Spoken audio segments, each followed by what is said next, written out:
Should women be allowed to coach Power 5 level football? We're going to talk about it.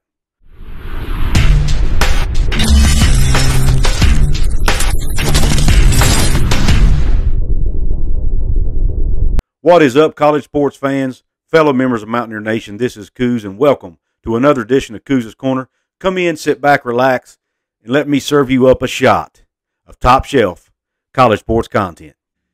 Topic today: women coaching college football at the Power 5 level. Before I get started, let me know in the comment section, do you like me standing up and doing my videos, or do you prefer me sitting down? I'd like to hear in the comment section. This is the second video I've done standing. I kind of like it personally because I like being free with my hands. I like to talk with my hands. But let me know if it's too distracting to you. Maybe that's the case. But anyway, let's get on with the show. This story stems from the fact that Jim Harbaugh and his staff at the University of Michigan has hired the first female coach on a Power 5 staff. Her name is Milan Bolden-Morris. She goes by Mimi.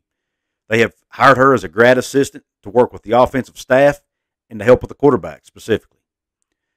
Ironically, her brother, Mike Morris Jr., is a defensive lineman for the Wolverines.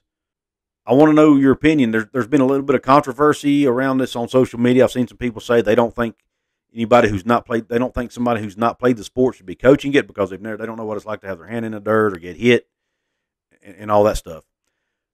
So I got to thinking about that. That's a logical opinion, and I appreciate that. And I want to know if you feel that way. Let me know in the comments. And I got to doing some research before I formed my opinion. I wanted to do some research. Has there been male coaches who didn't play football at the Power 5 level, or football at all for that matter? And I found two that were intriguing to me. I thought I'd share them with you, and they're well known. The first name, David Cutcliffe. David Cutcliffe, we all know, was a former head coach for the Duke Blue Devils most recently. He also served some time as a coach at Ole Miss. And before that, he was an assistant coach for the Tennessee Volunteers. He actually was Peyton Manning's offensive coordinator and quarterbacks coach for Tennessee before he got the head coaching job at Ole Miss, where he coached from 1998 to 2004. He actually only had one losing season at Ole Miss and was fired after that season because he refused to get rid of some of his staff. He went back to being an assistant coach for a while and then got hired on to be the head coach at Duke, where he coached from 2008 through the 2021 season and was recently let go. Over his career, he compiled a record of 121 and 126, which, considering he was at Duke for most of that time, that's not bad. He brought Duke out of the ashes as a football program. They were pretty much unknown as a football program. They were known as strictly a basketball school. He was able to bring them all the way up. They did compete for an ACC title one year. They never was able to win it, but they were competing for it. They had several 9-win seasons, several bowl game appearances, some bowl victories. So he put the Duke Blue Devil football team on the map where they had not been, at least in recent memory. So a very good career, in my opinion, for David Cutcliffe. And most notably, David Cutcliffe might be known as a quarterback guru who works with the Mannings, Peyton and Eli, during the offseason, even through their pro career.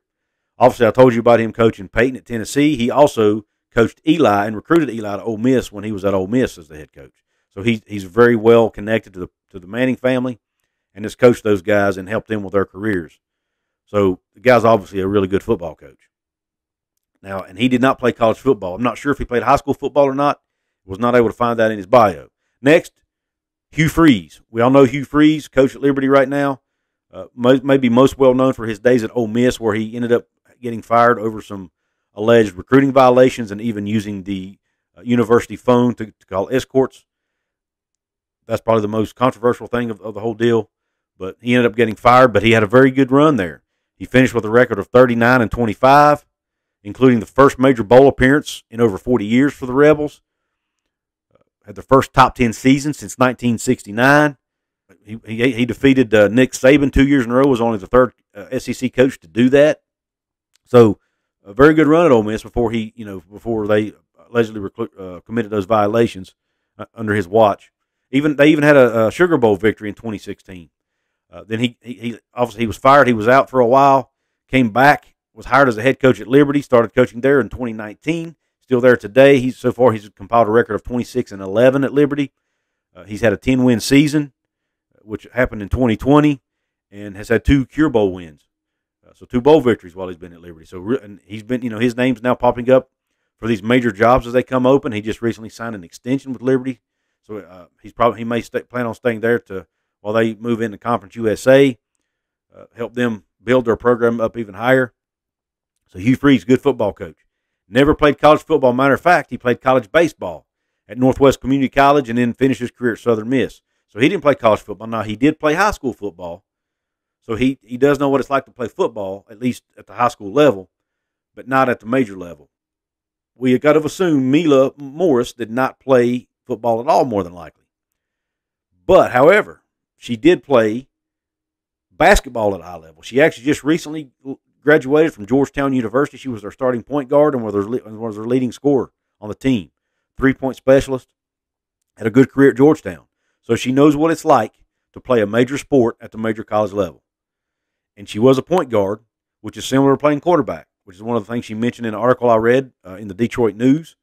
I'll put a link to that article in the description. But here's why I think, my opinion is, they did not make a mistake by hiring her in here. I'm going to tell you why. Not only the fact that she played basketball at Georgetown, but also, I told you her brother was a defensive lineman at Michigan. Her dad also played at Florida State, and he coached her brother. So, and she says it's always been her dream to coach football. So, she's been around the game of football her whole life. I imagine her sitting around the kitchen table at dinner every single night, hearing her dad and her brother talk football. She's probably watched film with them. She's probably been to more football games than most of us have. She's got she's got a coach and former Power 5 player to bounce ideas off of, in her dad and even her brother who plays Power 5 football. So with her experience around the game, I don't necessarily think she has to play the game to know it. Now, that may not be the case with every female, or even, but in this case, I think it is. And heck, take the fact that she's female out of the equation. If you take a male who's not played football at all, but has been around the game, then I think he could be successful. I think we've got to get this idea that she's a female out of our head. I'm not saying it's sexist, but maybe it is. I don't know. I guess it depends on how you look at it. But I could see where some people could raise concerns about there being potential allegations of sexual misconduct and stuff that may occur for her being there. But man, I doubt she's going to be walking into the locker room when the guys are changing clothes and stuff. I'm sure she has enough common sense not to do that. She's an adult. They're all adults at this point. So I'm sure Coach Harbaugh trusts her. He said he interviewed her. He was very impressed with her.